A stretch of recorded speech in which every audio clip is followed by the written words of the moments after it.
Hey guys, what's good? My name's Ava Gordy. Welcome back to SourceFed. And I'm Steven Suptic. Dossier. Noun, a 35-page document that is completely ignored except for like 3 sentences in it about hot pee-pee on a bed. On Tuesday, Buzzfeed published a 35-page memo in an article called "These Reports Allege Trump Has Deep Ties to Russia." In the article, Buzzfeed reported that the dossier is unconfirmed and unverified. Later that day, CNN reported that a 2-page summary of that memo was shown to President-elect Trump last week. The unconfirmed report went viral. Wait, the unconfirmed report went viral? It's unconfirmed. Exactly. People don't care when something isn't confirmed. They see a story presented by a publication that sounds legitimate, and they run with it. Reporting on fact seems like it's barely a requirement for internet publications. Dating back to the Spanish-American War, news organizations were accused of publishing whatever they wanted to serve their agendas. This was called yellow journalism. Which totally fits this story, am I right?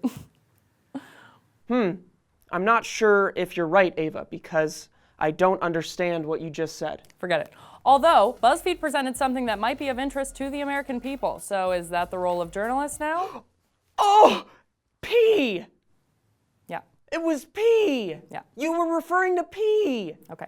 They presented us with information that they feel we should know about, regardless of verification. Is that right? BuzzFeed editor-in-chief Ben Smith certainly thinks so. In an email to his staff, he said, "Publishing this document was not an easy or simple call, and people of goodwill may disagree with our choice. But publishing this dossier reflects how we see the job of reporters in 2017. So Ben Smith feels that simply presenting this dossier is the job of a reporter. CNN, on the other hand, did not present the dossier because of its unconfirmed nature, and instead stated, "We made it clear that we were not publishing any of the details of the 35-page document because we have not corroborated the report's allegations." Instead, CNN is reporting on a fact that a summarized version of the dossier was shown to President-elect Donald Trump, who, when asked about the story, responded, "I saw the information, I read the information outside of that meeting. It's all fake news, it's phony stuff, it did not happen. But it is fact that he saw the information, which is essentially all that was reported on by CNN." CNN is being lumped in with BuzzFeed despite the major differences in reporting. Now, people want to know, where did this dossier come from? One theory that flew around the internet this morning originated on 4chan. An anonymous 4chan user claims to have sent anti-Trump Republican strategist Rick Wilson a fan fiction about Trump making people pee on a bed that President Obama slept in. 4chan then believed the entire dossier was made up because of that claim. Rick Wilson tweeted after these claims, "You're wrong if you believe 1, what we had came from politically incorrect, 2, that I was BuzzFeed's source. Try again, boys." And later posted a clarification on Medium denying these accusations further that you can read in the description. So if you're wondering where the dossier actually came from, a top-secret cybernetic British private eye, traveling the world with his small terrier, Spaniel, that also speaks good French. The 2 companions must enter the Kremlin through a vast network of pipes, using their stretchy bodies and secret magic potions to uncover the mystery of the 35-page dossier. I don't know if that's like the pitch of your new screenplay, but all of that sounds a little unconfirmed and unverified. BuzzFeed says the document was prepared for political opponents of Trump by a person who is understood to be a former British intelligence agent. CNN gives a bit more credibility to the source. They say the allegations came in part from memos compiled by a former British intelligence operative whose past work U.S. intelligence officials consider credible. The back of my knee itches.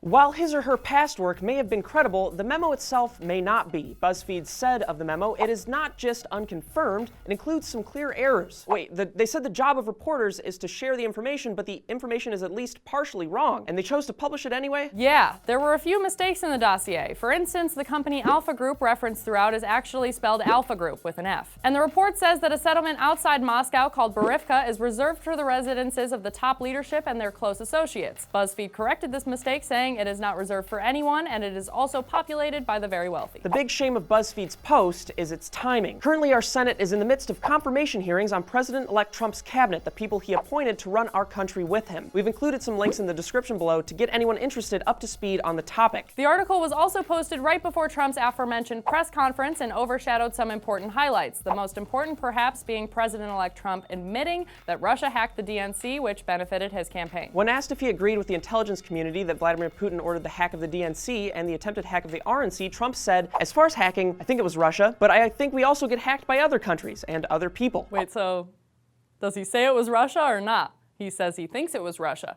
But this is the first time he's ever publicly admitted that it could have been Russia. On the subject of his relationship with Vladimir Putin, Donald Trump said he didn't know if Putin liked him or not, but that if Putin likes Donald Trump, guess what, folks? That is called an asset, not a liability. Now that's what I call romance. Listen, President-elect Trump, I know it's scary to ask a boy if he likes you, but in our honest opinion, as your 12-year-old female best friends, here's how it should go. Tracy, just ask him if he likes you. I'm just so nervous. Every time I see him, I get super sweaty. Oh my gosh, do you want me to do it for you? I could totally ask him for you. You really would do that for me? I Really? would You mean totally it? do that for I think you. you're great, and I think that we're friends forever, even after college. I don't think so. Now we want to hear from you. Do you think what Buzzfeed did was journalism? Do you think that CNN deserves the backlash they got for their article? Share this video to continue the conversation with those that matter to you. Life isn't a series of P-jokes. It's a series of P-jokes and stories about politics. I'm Ava Gordy. And I'm Steven Suptic. Goodbye. Oh my God.